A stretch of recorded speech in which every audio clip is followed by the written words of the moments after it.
noite. Hoje eu vou começar conversando com vocês sobre o artigo 328 do Código Penal, que em seu caput diz: usurpar o exercício da função pública.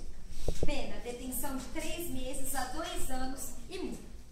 Esse artigo, ele expressa o interesse que o Estado tem em zelar por aqueles que estão investidos de cargos públicos.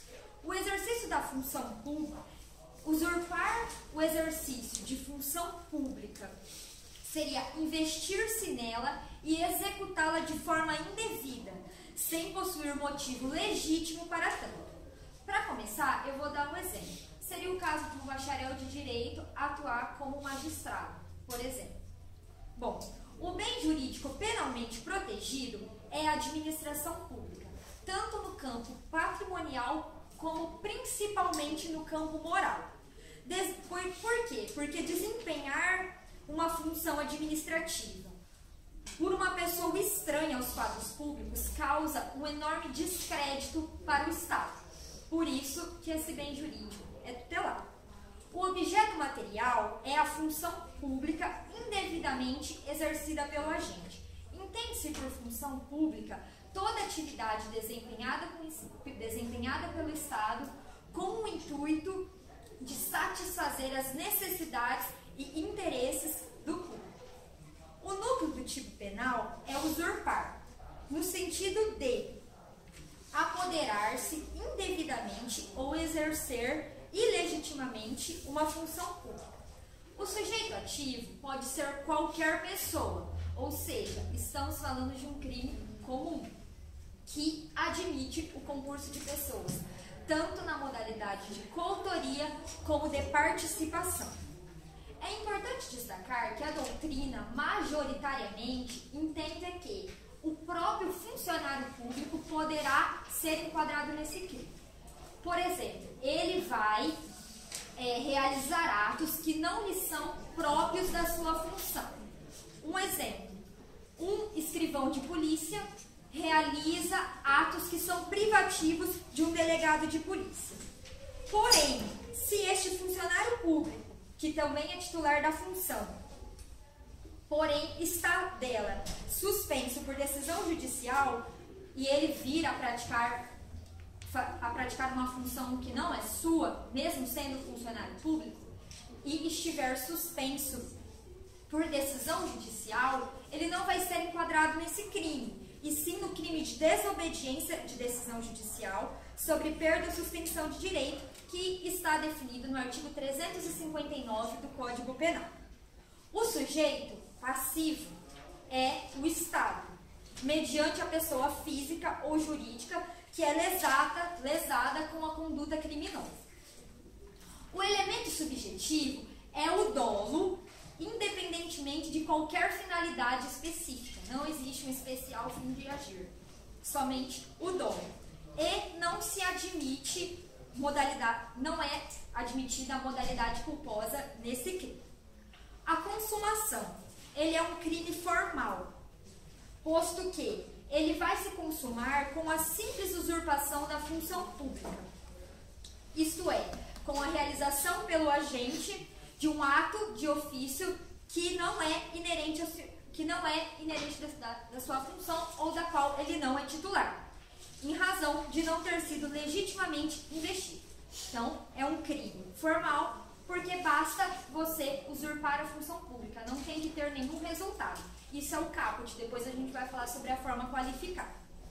A tentativa, ela é possível porque o crime tem caráter plurissubsistente, ou seja, permite o fracionamento do delito. Eu vim falar do artigo 329, que é resistência.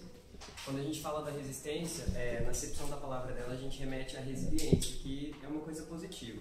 Mas em se tratando dos crimes praticados por particular contra a administração pública, ela tem uma conotação negativa, uma vez que a gente é tutelado pelo Estado, o Estado vem para ser mantida essa ordem, e quando você pratica algum tipo de resistência na atividade do Estado para com você, ela tem uma previsão legal no artigo 329. Eu vou dar uma lida nele, que é opor-se à execução de ato legal mediante violência ou ameaça a funcionário competente para executá-lo ou a quem ele esteja prestando auxílio. a pena é a detenção de 2 meses a 2 anos. Sobre esse artigo a gente pode dizer que ele, então, ele é comissível, ele demanda que você faça alguma coisa, que é no caso opor-se à execução do ato legal instantâneo. Ativo, o sujeito ativo pode ser qualquer pessoa e o passivo é a administração pública. O bem jurídico tutelado é a administração pública num tanto de moral, aqui a gente não tem nenhuma perda patrimonial, como no caso da Ana Laura. Ele admite a coautoria e a participação. E na previsão do caput, a instância no Juizado Especial Federal, escrevi Juizado Federal aqui, no Juizado Especial, enfim, vamos lá. Esse artigo da resistência, ele apoia com uso de violência e ameaça com o funcionário ou quem está auxiliando ele. Ou seja, se eu for abordado por uma ronda da polícia, e for parado, ser dado ordem de parar ou qualquer coisa nesse sentido. Para ser configurado o tipo que está sendo previsto aqui, eu tenho que fazer alguma coisa. Então, necessita um ato positivo. Estava lendo aqui até, se no caso, por exemplo, eu for, um exemplo que é trazido aqui, eu for começar a driblar o policial que está me abordando. Tipo, para ele não me pegar, não estou usando de ameaça nem de violência contra ele, não é esse instituto, porque eu tenho que fazer alguma coisa. Então, a resistência passiva, ela não é prevista pelo tipo. Não basta a resistência passiva. Esse ato ele tem que ser legal.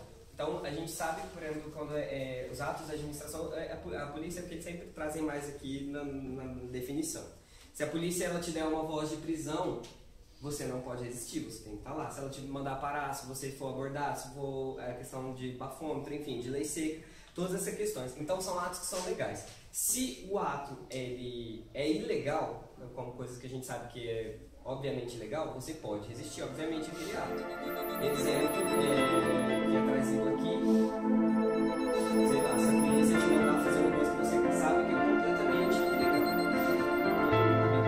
Porém, se a polícia dá uma abordagem, uma mulher, por exemplo, ele mandou a abordagem para parar e ele começa, o agente começa, por exemplo, a tocar aquela mulher de uma forma que foge ali, ele excede o abuso de poder, então ele configura abuso de poder. Esse ato, ele tem características de ser legal, ainda que a execução dele não esteja sendo legal, para a justiça ele é legal. O que vai ser discutido, o abuso de poder, é judicialmente. Então, eu enquanto mulher, se eu estiver lá, no caso, ser uma questão de ter sendo a parada e eu perceber o abuso de poder, e eu, por mais que ele esteja na sua função e aquele ato é legal, eu, por exemplo, posso acionar depois judicialmente a administração pública, por causa que ele se excedeu e ele teve abuso de poder, mas aquele ato era legal. Por que eu estou dizendo isso? Porque o Brasil, ele acolhe a teoria mitigada dos atos. Então, se ele tiver a mínima característica de legalidade, então ele está valendo. Então, é uma ronda policial, está sendo abordagem policial, está tudo ali previsto em lei. O que fugiu ali vai ser discutido numa esfera judicial. Então, naquele momento, não posso te falar que eu possa resistir àquilo que está acontecendo. Boa noite. Eu vou tratar do artigo 330 aqui, que fala sobre o crime de desobediência. Primeiro, eu gostaria de ler o dispositivo. Ele fala assim: desobedecer a ordem legal de funcionário público. Pena, detenção de 15 dias a 6 meses e multa. Esse crime, ele se assemelha muito com o crime de resistência que foi abordado anteriormente, mas se difere em um ponto, que é a ausência do emprego de grave ameaça ao funcionário público, que o Antônio falou. Dessa maneira, o legislador ele traz um tratamento menos rigoroso, tanto que esse crime ele é tratado, ele é abordado, chamado de resistência passiva. Já o crime de resistência em si, ele é chamado de resistência belicosa. O bem jurídico aqui tutelado seria a administração pública, especificamente a autoridade e o respeito à ordem legal que essa autoridade ela emite, essa determinação que ela dá de fazer ou não fazer alguma coisa. O objeto material, portanto, é essa ordem legal emitida pelo funcionário público competente, essa determinação. Dessa forma, o STF ele fala que essa norma legal, essa determinação de fazer ou não fazer, deve ser direta e individualizada ao destinatário, para que depois não haja controvérsias. Quanto à legalidade dessa ordem, ela deve ser analisada sobre dois aspectos. o formal e o material. O formal ele vai falar sobre a forma daquela ordem legal e também a competência tanto do destinatário quanto do funcionário público que emitiu aquela ordem legal. O material vai ser relativo à sua substância.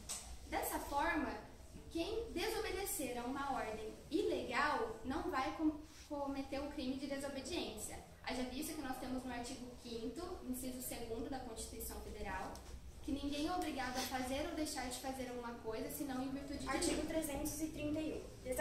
Desacatar funcionário público no exercício da função ou em razão dela. Pena, detenção de 6 meses a 2 anos ou multa. Vejam, é um direito muito claro e ele já fala tudo, assim, em razão dele. Não pode ser confundido com injúria, o André já comentou um pouquinho, mas por quê? Porque na injúria qualquer pessoa pode ser ofendida.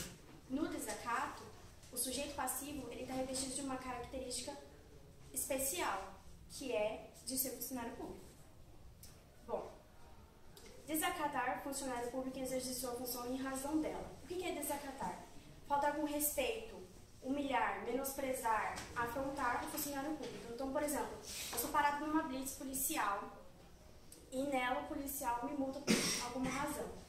E eu fico nervosa e xingo ele, policial, de bosta. Tinha que ser policial. Desacato. O tipo subjetivo é o dolo. E o bem jurídico tutelado é o prestígio da administração pública e dos funcionários públicos. O sujeito ativo pode ser qualquer pessoa, sendo particular, pode se tratar de um funcionário público também. E o passivo é o Estado, bem como um funcionário público. Bom, a consumação ela está no momento que o agente pratica a ação delitiva. A tentativa ela é possível, mas a doutrina fala que ela é dificilmente configurada, sendo inadmissível a tentativa na ofensa oral. A pena é de 6 meses a 2 anos de detenção e multa, sendo a infração de menor potência ofensiva. A competência é do Juizado Especial Criminal e admissível suspensão condicional do processo e ação penal pública incondicional. Agora vamos falar sobre um pouquinho de tráfico de influência. Quando eu li o código, quando eu li a doutrina para fazer a apresentação, eu pensei, nossa, acho que eu estou lendo corrupção. Acho que eu estou na página errada. Aí depois eu passei e falei, não, é tráfico de influência. Eles são bem parecidos, mas eu não vou entrar no assunto porque o outro grupo vai falar disso. Bom, tráfico de influência, artigo 332 do Código Penal. Solicitar, exigir, cobrar ou obter para si ou para outro vantagem ou promessa de vantagem a pretexto de influir em ato praticado por funcionário público no exercício de sua função. Pena, reclusão de 2 a 5 anos e multa. Então ele já fala, quando uma pessoa pratica uma dessas modalidades trazidas no artigo 332, com a intenção de influenciar um ato praticado por funcionário público ou em exercício dele, se caracteriza o crime de tráfico de influência. É também um dos crimes praticados por particular contra a administração pública. E o bem tutelado é a honra e o prestígio da administração pública. O sujeito ativo pode ser qualquer pessoa, inclusive pode ser um funcionário público. O sujeito passivo é o Estado e todos que os representam, suas autoridades. O tipo objetivo: solicitar, pedir, exigir, perdi um pouco mais de pressão, cobrar e obter para si ou para outro em vantagem de promessa ou com o fim de influenciar em algum ato público. O tipo subjetivo é o dolo, adicionado com o fim de querer obter para si elemento subjetivo de injusto para obter para si ou para outro vantagem. A consumação nas 3 primeiras modalidades, solicitar, exigir e cobrar, é crime de mera conduta, ou seja, independe de resultado. Sendo assim, eles se consumam no momento que o agente pratica essa ação. Na modalidade de obtenção, se consuma quando há o recebimento dessa vantagem ou promessa de vantagem. A tentativa é admissível também, mas é difícil de correr. A pena é aumentada de metade se o agente alega ou insinua que a vantagem também é destinada ao funcionário que pratica isso. A pena é de reclusão de 2 e 5 anos de multa e a ação penal pública e incondicional. Como eu já falei, a professora falou, é muito importante a gente ler o caput do artigo, porque é ele que traz a diferença. Antes de nós falarmos sobre corrupção ativa, nós temos que analisar de onde vem o termo corrupção. Porque a gente sempre fala e analisa, tem que primeiro ver de onde vem a palavra, para a gente poder entender que o legislador, por que ele foi e colocou aquele tipo específico lá dentro. As palavras dentro do Código Penal não estão lá à toa, elas trazem algum sentido para a gente. E a palavra corrupção, especificamente, surge do termo em latim que diz corruptus, que se a gente for traduzir, chama quebrar em partes. E se a gente for traduzir também do grego, é tornar mal cheiroso, né? Chamar fétido aquela situação. E só por aí já dá para analisar o que pode dizer a palavra corrupção. Ela vai tornar mal cheiroso, vai quebrar, né, a moralidade da administração pública. Então, por isso que nós vamos entender. Porque se a gente primeiro for analisar os crimes, né, de corrupção ativa, que é o que eu vou tratar, ele está dentro do capítulo 2, né, que ele fala dos crimes praticados por particular contra a administração em geral. Então, ele vai atingir de uma forma específica a moralidade e a probidade da administração pública. Após falarmos sobre de onde vem a palavra, também temos que analisar que na Bíblia, se vocês forem verificar, no capítulo 6, no primeiro versículo lá, vai falar sobre a corrupção geral do gênero humano. Então, a corrupção ela é um termo que já tá com a humanidade desde que o homem ele surgiu na face do planeta. Então, antes de nós fazermos uma análise penal ou criminal, temos que fazer uma análise sociológica da coisa e verificar que o tipo penal que está dentro do Código Penal, né, que nós verificamos, ela não é uma palavra, não é um surgimento do mero acaso. É uma coisa que acontece no seio da sociedade, com nós mesmos, porque, né, também tem aquela parte da Bíblia que fala assim: quem nunca pecou, que atire a primeira pedra, né? Quem aqui nunca agiu de forma minimamente corrupta, né? Todos nós, em maior ou menor grau, já agimos de uma certa forma corrupta. Agora, tratando da parte técnica do artigo, eu vou ler para vocês aqui, porque podem ler em casa, mas vamos ver que é bom para a gente delimitar algumas situações aqui. O artigo 333. Oferecer ou prometer vantagem indevida a funcionário público para determiná-lo a praticar, omitir ou retardar ato de ofício, pena, reclusão, cumulativamente a multa, né, reclusão de 2 anos a 12 anos, cumulativamente a multa.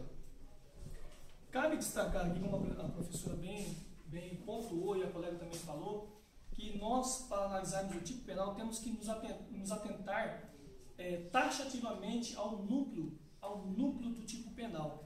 E aqui nós podemos observar que o núcleo, nós temos aqui no tipo penal o oferecer, o verbo oferecer e o verbo prometer. Não é exigir, porque se fosse exigir, né, cairia na concussão. Se fosse dar também, já não estaria aqui no tipo penal. Para falarmos alguma situação também, o sujeito ativo é qualquer pessoa, né, que oferece ou promete a indevida vantagem a funcionário público. E funcionário público, para o Código Penal, ele é encarado de uma forma bem extensiva. O colega aqui é estagiário, né, da Justiça Federal. Então, ele já é um funcionário público. A pessoa não precisa especificamente estar investida por um concurso público, estar já exercendo permanentemente um cargo público. Não. Um mesário da Justiça, mesmo que corriqueiramente, ou apenas naquele momento ele está exercendo uma função pública, já é encarado como um funcionário público também, para o tipo penal em questão. E nós temos que analisar também que nós não podemos confundir a corrupção ativa com a corrupção passiva, que nós vamos adentrar mais a esse assunto do sujeito mais passivo do crime. O Estado, né, como havia falado, mais especificamente a moralidade e a probidade da administração pública. Então, o Estado é atingido diretamente por esse crime. O bem jurídico, a classificação do delito é um crime comum, porque qualquer pessoa pode cometer esse crime, né? Não exige uma característica específica do sujeito ativo para cometer aquele crime. Ele é unissubjetivo, comissivo, exige uma conduta, né? Ele não pode ocorrer da forma omissiva, apenas da forma comissiva. É um crime formal, não exige um resultado material, que é diferente do crime material. O material, ele exige o atingimento, ou seja, aqui, por exemplo, nós vamos analisar o tipo penal. Você oferecer ou prometer vantagem indevida a funcionário público. para determiná-la praticar, omitir ou retardar. A partir do momento que o particular ou a pessoa, que pode até ser um funcionário público também, não necessariamente existe um particular, a pessoa, né, ela oferece ou promete vantagem devida, automaticamente já está consumado o crime, é um crime formal. A parte que fala que quando o funcionário ele aceita aquela indevida vantagem e passa a praticar, omitir ou retardar o ato de ofício, é mero exaurimento, né? Então, o crime ele é formal, não exige um resultado para o seu atingimento. É de forma livre, qualquer vantagem indevida pode ser, no caso, oferecida ou prometida, não necessariamente econômica, pode ser de honra, pode ser de vantagem de forma pessoal, não necessariamente econômica, porque muitas vezes quando a gente faz corrupção, sempre vem à nossa mente dinheiro, e na verdade não é apenas dinheiro. Qualquer forma de vantagem indevida, com o intuito de fazer o funcionário público retardar, omitir ou evitar aquele ato de ofício, já está enquadrado também no tipo penal. É um crime instantâneo, por quê? Ofereceu, prometeu, consumou. A pessoa pode aguardar e já, no caso, ou o próprio particular, o próprio funcionário público que recebeu a situação, o funcionário público pode dar voz de prisão, né? No momento exato que a pessoa cometeu aquele crime, já pode ser dada a voz de prisão imediatamente, porque a pessoa já consumou. Não é necessário receber a pessoa, colocar o dinheiro na tua mão ou oferecer alguma outra em relação à consumação e tentativa. Como eu acabei de falar, a consumação é a mera conduta, né? Um crime de mera conduta. Então, ofereceu, prometeu, consumou. E a tentativa, ela só é cabível quando é de forma escrita. Um exemplo, a pessoa faz uma carta para um funcionário público e ele tem o intuito de entregar e corromper aquele funcionário público. E vai até a mesa daquele funcionário público e deixa a carta com todas as propostas que forem fornecendo e deixa na mesa.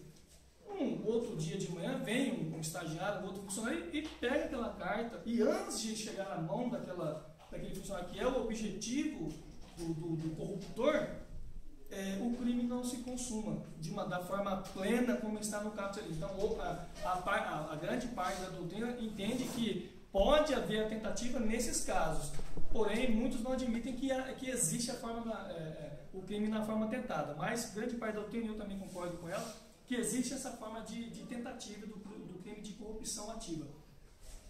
Em relação a concurso de crimes, eu trouxe aqui alguns exemplos de corrupção ativa e corrupção passiva, porque não tem como a gente falar de corrupção ativa se a gente também não adentrar algumas searas da corrupção passiva também, algumas partes da concussão.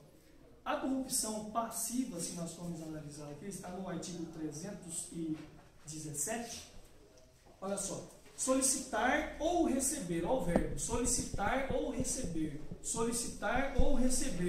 e vamos para o 333, oferecer ou prometer. A parte principal do direito penal é atentar para os verbos. Você delimitando o verbo, você consegue enquadrar. E como o Código Penal ele é de uma certa forma subsidiário quanto aos atingimentos dos fins sociais do Estado, vocês não podem fazer analogias mal parte, ou seja, você não pode fazer uma analogia para prejudicar o réu. Você tem que sempre ser taxativo em relação ao que está delimitado no Código Penal. E algumas situações que a gente traz bastante interessante é que são crimes autônomos, né? Se o particular, né, ou o próprio funcionário público que não esteja exercendo a condição de funcionário público, oferece ou promete, e o funcionário público que ele gostaria de corromper não aceita, o particular responde pela corrupção ativa. Agora, se o funcionário público também recebe e aceita aquela oferta do particular, está configurado tanto a corrupção ativa quanto a corrupção passiva.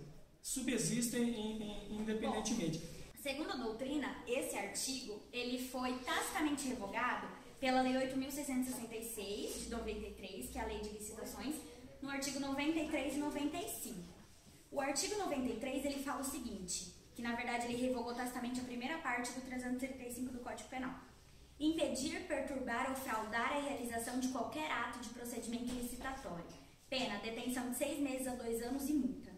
E o 95, tanto o caput quanto o parágrafo único, é o que revogou tacitamente a segunda parte do 335 do Código Penal e o parágrafo único do mesmo artigo.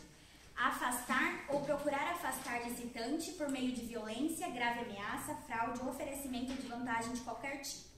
Pena, detenção de 2 a 4 anos e multa além de pena correspondente à violência. Parágrafo único. Incorre na mesma pena quem se abstém ou desiste de licitar em razão da vantagem oferecida. A doutrina explica que ele foi tacitamente revogado porque, de acordo com o artigo 2º, parágrafo 1º, se eu não me engano, da Lei de Introdução às Normas do Direito Brasileiro, ele fala que se surgir uma nova norma que abranja melhor uma norma anterior, um assunto tratado em norma anterior, ele é revogado tacitamente. Então é por isso, por essa lei de licitações, ela abranger mais o assunto, ela tacitamente revogou o artigo 335 do Código Penal. O segundo artigo é o artigo 336, que diz o seguinte: rasgar ou de qualquer forma inutilizar ou conspurcar edital afixado por ordem de funcionário público, violar ou inutilizar selo ou sinal empregado por determinação legal ou por ordem de funcionário público para identificar ou cerrar qualquer objeto. Pena, detenção de 1 mês a 1 ano ou multa. Bom, o bem jurídico tutelado tanto no 335, que foi tacitamente revogado, quanto 336, quanto 337, é a administração pública, tal como os outros artigos explanados pelos meus colegas. O objeto material aqui é o edital afixado por ordem de funcionário público, ou o selo ou o sinal empregado por determinação legal ou por ordem de funcionário público para identificar ou cerrar qualquer objeto. Os núcleos do tipo é rasgar, que é desmontar, né, procedimento. Inutilizar, que é tornar imprestável para alguma finalidade. Conspurcar é sujar ou macular. E a segunda parte, ele fala também de... Cadê a palavra? Violar. Violar, todo mundo sabe o que é, né? Sujeito ativo, o crime é comum ou geral, ele pode ser praticado por qualquer pessoa, inclusive pelo funcionário público. O sujeito passivo é o Estado. O elemento subjetivo é o dolo, que é a consciência e a vontade. Não aceita a forma culposa.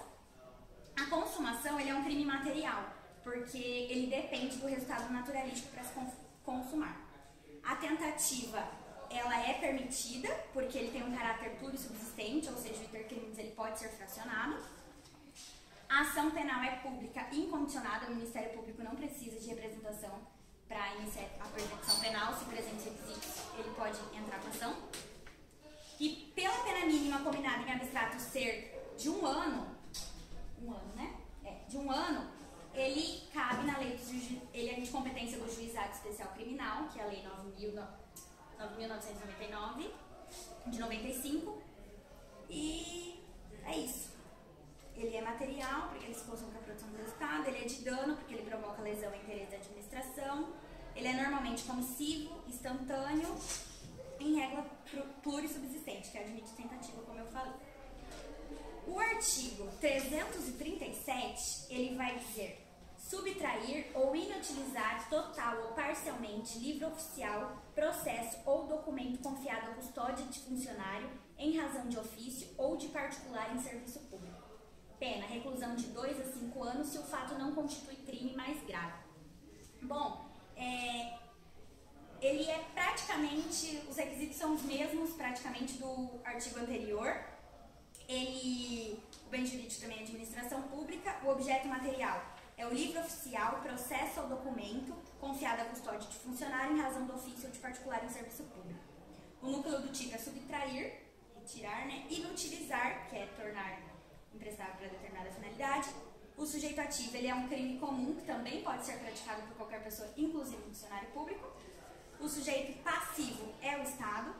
O elemento subjetivo aqui também é o dolo e também não admite a forma culposa. A consumação aqui também depende do resultado naturalístico, então ele também é um crime material. É possível a tentativa, porque o intercrimes ele pode ser fracionado. A ação penal também é pública e incondicionada. E pela pena de reclusão ser de 2 anos a 5 anos, ele não é do juizado especial criminal. Ele é um rito ordinário, normalmente. Eu coloquei aqui que vale lembrar também que a subtração ou inutilização de livro ou documento, ele é um crime expressamente subsidiário, porque o legislador ainda fala se o fato não constitui crime mais grave. Então, por isso, ele é subsidiário. Ele é um crime simples, porque ele ofende apenas um bem jurídico, comum, porque pode ser cometido por qualquer pessoa, material, depende do estado naturalístico, de dano, de forma livre, geralmente comissivo, instantâneo e plurissubsistente, em regra. O bem jurídico tutelado por essa norma penal é o patrimônio do ente público. Bem por isso, esse delito vem no rol dos crimes praticados por particulares contra a administração em geral. O sujeito ativo pode ser o empresário individual ou aquele que exerce algum cargo de administração, de controle contábil, como contador, administrador, gerente, enfim. Admite o concurso de agentes tanto dentro quanto fora da empresa, por exemplo, um funcionário da empresa que age conjuntamente com um funcionário do INSS, por exemplo. E vai ressaltar que nem sempre o sujeito passivo da contribuição previdenciária vai ser necessariamente o sujeito passivo do delito em questão, como no caso da empresa, da pessoa jurídica, por exemplo. Ela vai sofrer as sanções fiscais, no âmbito administrativo, enfim. E quem vai responder pelo artigo 337-A do Código Penal, pelas sanções penais, é o administrador, o empresário, enfim. O sujeito passivo é o Estado, representado pela União e pela sua autarquia, o INSS. Quanto à tipicidade, o núcleo aditivo traz os verbos suprimir, seria no sentido de extinguir aquela obrigação, ou reduzir, seria diminuir, por exemplo, aquele valor pago ou as informações necessárias. É um tipo misto alternativo, porque ele traz uma fungibilidade de condutas, ou seja, a gente pode tanto suprimir quanto reduzir, não importando qual das duas. Anormal, pois além de elementos objetivos, ele traz também elementos subjetivos que necessitam de um significado jurídico, trazem um significado jurídico, normativo, enfim. É congruente, pois o elemento subjetivo do injusto ele se esgota no dolo, não tem um fim específico, não tem uma tendência intensificada. O tipo subjetivo, como eu falei, é apenas o dolo, né? A consciência e vontade de suprimir ou reduzir a contribuição previdenciária e os acessórios. A consumação se verifica com a supressão ou com a redução da contribuição social e seus acessórios. É um delito de resultado, admite tentativa, e também é um delito de forma vinculada. Ou seja, para que a gente se enquadre nessa previsão legal, a sua conduta deve necessariamente se enquadrar em um desses três incisos que eu vou tratar com vocês agora. O inciso 1 diz: omitir de folha de pagamento da empresa ou de documento de informação previsto pela legislação previdenciária segurados empregado, empresário, trabalhador avulso ou trabalhador autônomo, ou é este equiparado que lhe prestem serviços. Ou seja, o empregador ele tem um determinado número de empregados, mas ele, na folha de pagamento ele traz apenas alguns, um número reduzido. Ele omite alguns desses funcionários, é o caso do trabalho informal que a gente tem no Brasil muito comum. Inciso 2. Deixar de lançar mensalmente nos títulos próprios da contabilidade da empresa as quantias descontadas dos segurados ou as devidas pelo empregador ou pelo tomador de serviço. Títulos próprios da contabilidade da empresa seria o livro diário, o livro razão, que trazem um controle da contabilidade. Geralmente o fisco faz a fiscalização por meio desses livros. Inciso 3. Omitir total ou parcialmente receitas ou lucros auferidos, remunerações pagas ou creditadas e demais fatos geradores de contribuições sociais previdenciárias. O artigo 195 da Constituição, ele traz que são fontes de custeio da Seguridade Social, a folha de salários, a receita ou faturamento e o lucro. Ou seja, na medida que a gente ele omite qualquer desses três fatores, qualquer dessas três informações, ele necessariamente está sonegando, ele está omitindo informações e valores à Previdência Social. A pena é de 2 a 5 anos de reclusão, cumulativamente com multa. A ação penal é pública e incondicionada. E esse artigo ainda traz algumas características peculiares, como é o caso do artigo do parágrafo 1º, que traz a extinção da punibilidade desde que o agente espontaneamente ou também voluntariamente, no caso dele sofrer uma influência de um agente externo, de um terceiro, enfim, ele procura e a Previdência, ele confessa, ele declara aqueles valores, aquelas informações sonegadas, desde que antes da instauração da ação fiscal. Vai ter extinta a punibilidade, embora a conduta dele seja típica, ilícita e culpável, o Estado ele vai abrir mão daquele poder, daquele direito de punir por questões de política criminal, enfim. Parágrafo 2º, é facultado ao juiz deixar de aplicar a multa, ou seja, aplicar o perdão judicial, que já foi explicado pelo colega, ou aplicar tão somente a pena de multa, desde que o agente seja réu primário, de bons antecedentes, e o valor das contribuições devidas seja igual ou inferior ao mínimo legal previsto para a instauração das ações de execução fiscal, que hoje é R$10.000. A crítica que a doutrina faz a esse parágrafo, apesar de ser uma previsão louvável, acredito eu, é no sentido de que o legislador deixou uma margem de discricionariedade relativamente grande para o juiz, na medida que este pode escolher entre aplicar o perdão judicial ou tão somente a pena de multa sem estabelecer critérios para a escolha, o que, segundo a doutrina, feriria o princípio da legalidade, ou seja, fica a critério do juiz aplicar o perdão judicial ou aplicar a multa, sem parâmetros legais que orientem a sua decisão. O parágrafo 3º, por último, diz que se o empregador for pessoa física e a sua folha de pagamento não ultrapassar o valor de R$ 1.510, o juiz poderá reduzir a pena de 1/3 até metade ou aplicar tão somente a pena de multa.